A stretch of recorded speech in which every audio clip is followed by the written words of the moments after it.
All right, the second derivative means we're just going to go through and find the first derivative and then do it again. So let's do that. So let's take the derivative of both sides, d dx of 2s cubed minus, well, you know what, that s there, let's make that an x, all right? I think that was a typo there. All right, 2x cubed minus 3y squared equals 8. So the derivative of the first part, well, that's just 6x squared.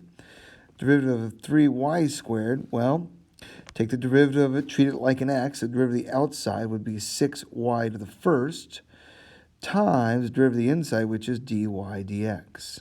Because we've got to take the derivative of y, but we don't know exactly what y is. And the derivative of this side here, we should have written that out there. So this should have been the derivative, come on, 8, of 8, which is 0. All right. So let's solve this for dy dx. Subtract 6x squared from both sides. And we get this, negative 6y dy dx.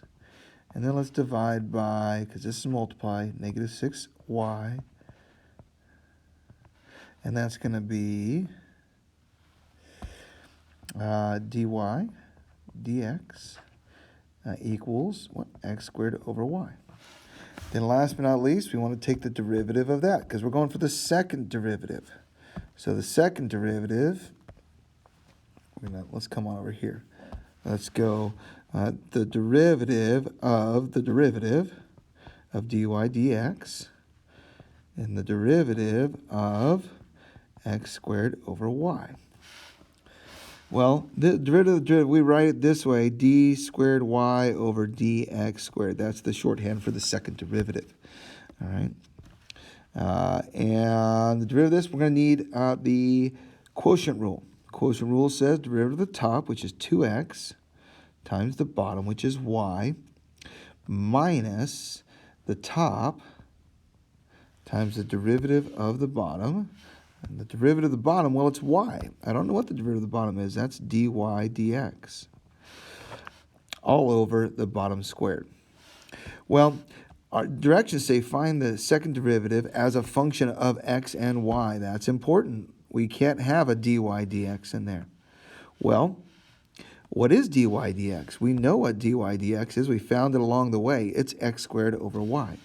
So we can rewrite this as the second derivative is equal to 2xy minus x squared times x squared over y, all over y squared.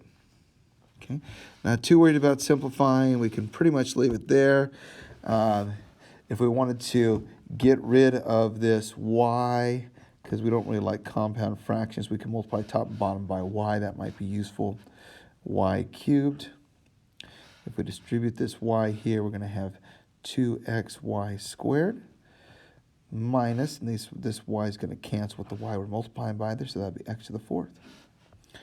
And then, well, that's a fine place to leave it right there. We like to get rid of compound fractions if possible. So, all right, cool. There you got it. That's the second derivative. Well, kind of new, but it's very useful, and it makes life a lot easier so we don't have to actually solve for this y. So, all right. Practice it, and you'll get it. Hang in there. Keep it up. You're doing great.